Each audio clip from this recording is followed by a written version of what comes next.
Dizem alguns: não congrego em uma denominação porque Deus não habita em templos construídos por homens.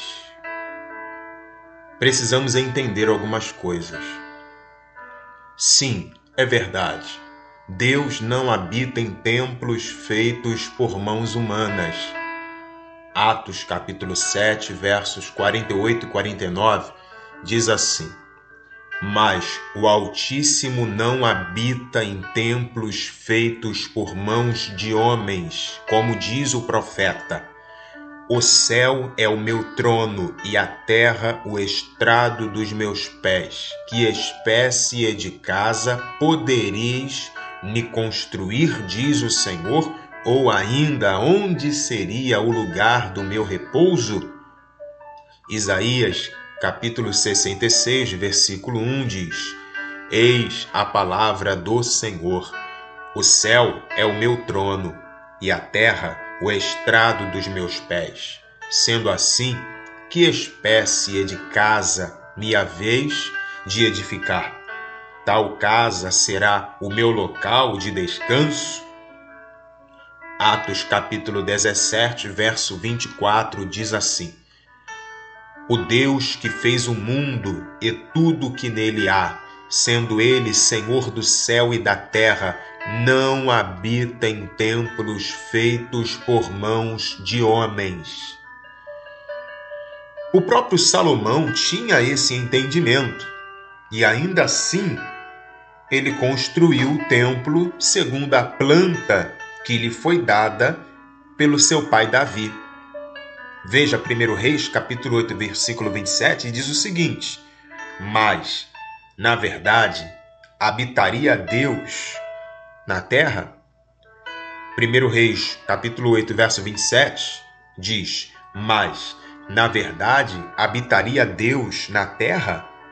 Eis que o céu e até o céu dos céus não te podem conter, quanto menos esta casa que edifiquei. Segundo o livro das Crônicas, capítulo 2, versículo 6. Entretanto, quem pode construir-lhe uma casa, considerando que nem o céu dos céus podem contê-lo? E quem sou eu para lhe edificar uma casa, a não ser que esta sirva para queimar incenso santo e agradável diante dele? Segundo o livro das Crônicas, capítulo 6, versículo 18. Todavia, na verdade, habitaria Deus com os seres humanos na terra? Nem os céus e os céus dos céus podem te abrigar, muito menos este templo que construí.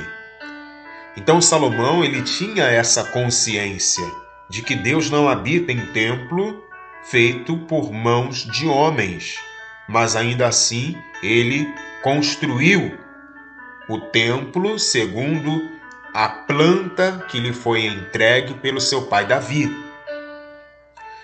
Também é verdade, segundo Jesus, que a Deus podemos buscar em qualquer lugar. João capítulo 4, versículo 21, nós lemos: disse-lhe Jesus: mulher, crê-me, a hora vem em que nem neste monte, nem em Jerusalém adorareis o Pai. E aí vem a famosa frase que muitos de nós conhecemos de cós salteado: Deus procura aos verdadeiros adoradores que o adorem em espírito e em verdade. É verdade também que Deus fala que não seria Davi, mas o descendente de Davi que iria lhe edificar uma casa para nela morar. 1 Crônicas 17, versículo 4, vai dizer a meu servo Davi que assim diz Yahvé, o Senhor: não és tu que construirás uma casa para eu morar. Esse texto ele é tremendo. Por quê? Porque esta casa para Deus morar foi construída pelo filho de Davi. Mas este filho de Davi não foi Salomão. Este filho de Davi se trata de Cristo, o Messias. E esta casa é o corpo dos crentes em Deus e em Cristo, nos quais habita o Espírito do Deus Altíssimo. 1 Coríntios capítulo 6, verso 19 e 20. Ou não sabeis que o vosso corpo é o templo do Espírito Santo que habita em vós, proveniente de Deus, e que não sois de vós mesmos?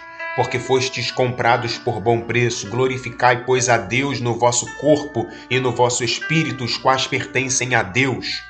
1 Coríntios 3, verso 16 e 17. Não sabeis vós que sois o templo de Deus e que o Espírito de Deus habita em vós? Se alguém destruir o templo de Deus, Deus o destruirá, porque o templo de Deus, que sois vós, é santo. Nós, coletivamente, somos o templo de Deus, a casa de Deus. E não individualmente, coletivamente, porque só existe uma casa de Deus. Somos nós, ligados pelo mesmo Espírito, formando um único edifício espiritual. Porém, ainda que Deus não more ou habite em um templo construído pelas mãos humanas, ainda assim, ali ele se manifesta, quando ali se reúnem pessoas sinceras e desejosas por mais dele, buscando-o em verdade e em comunhão uns com os outros no e do corpo de Cristo. Atos capítulo 2, verso 46 diz: diariamente perseveravam unânimes no templo, partiam pão de casa em casa e tomavam as suas refeições com alegria e singeleza de coração, no templo e de casa em casa. Deus não habitava no tabernáculo, mas ali se manifestava quando ali era buscado em verdade e sinceridade.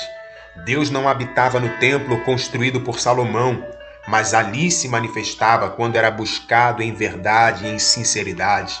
Deus continua não habitando nos dias de hoje e de igual modo continua se manifestando quando em tais lugares se reúnem pessoas sinceras e desejosas por buscarem a presença dele em comunhão com os irmãos que compõem o corpo de Cristo, a igreja do Deus vivo.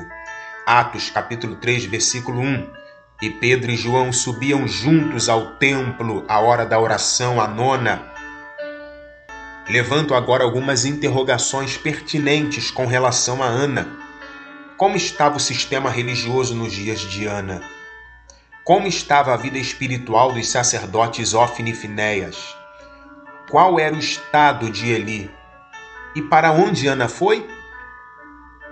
Após ela ter ido ao templo construído por mãos de homens, o que aconteceu com Ana, mesmo estando o sistema religioso em Siló do jeito que estava?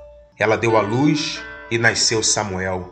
Conclusão: romper com o sistema religioso influenciado pela potestade das trevas não significa deixar de congregar, e sim deixar de ser controlado, manipulado, oprimido e sobrecarregado por esse sistema babilônico religioso que muitos líderes religiosos se deixaram ser enlaçados e se venderam. Mas isso não é justificativa aceitável para simplesmente não congregar, vivendo isoladamente e sequer vivendo uma vida cristã ativa e produtiva no e para o reino de Deus. Estes não passam de hipócritas, tendo em vista que não fazem nada no e em prol do reino de Deus, tendo em vista que só estão ocupados e envolvidos com as coisas seculares deste mundo, como Marta. E o mesmo vale para muitos que congregam e por congregarem se acham melhores, porém são igualmente inativos, improdutivos no e para o reino do Senhor, sendo assim hipócritas de igual modo. Que o sistema está engessado? Sim, está. Isso é verdade. que o que determina se estou desviado ou não é se vivo uma vida cristã genuína no dia a dia e não se estou todos os dias enfurnado dentro de uma congregação, de uma denominação? Sim, isso também é verdade.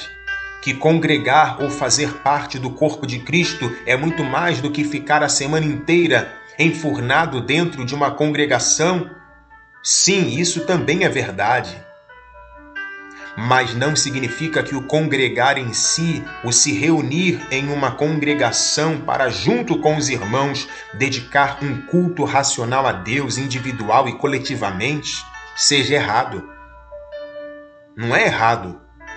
Pois, se esse congregar, ou seja, se esse se reunir como igreja, onde quer que seja, incluindo em uma denominação religiosa, em uma congregação, é para desenvolver a comunhão com os irmãos e juntos adorarem a Deus e juntos serem instruídos pela genuína palavra de Deus, quão bom isso é! Que todos temos acesso ao Pai por meio do mesmo Senhor, e isso não é algo exclusivo para um líder religioso? Sim, isso é verdade também. Mas é justamente isso que fazemos individual e coletivamente, juntos todos no mesmo espírito de reverência e sincera adoração e devoção a Deus, entramos na presença de Deus para adorá-lo na beleza da sua tripla santidade, santo, santo, santo. Sendo assim, glórias ao Deus Santíssimo, 3 vezes santo.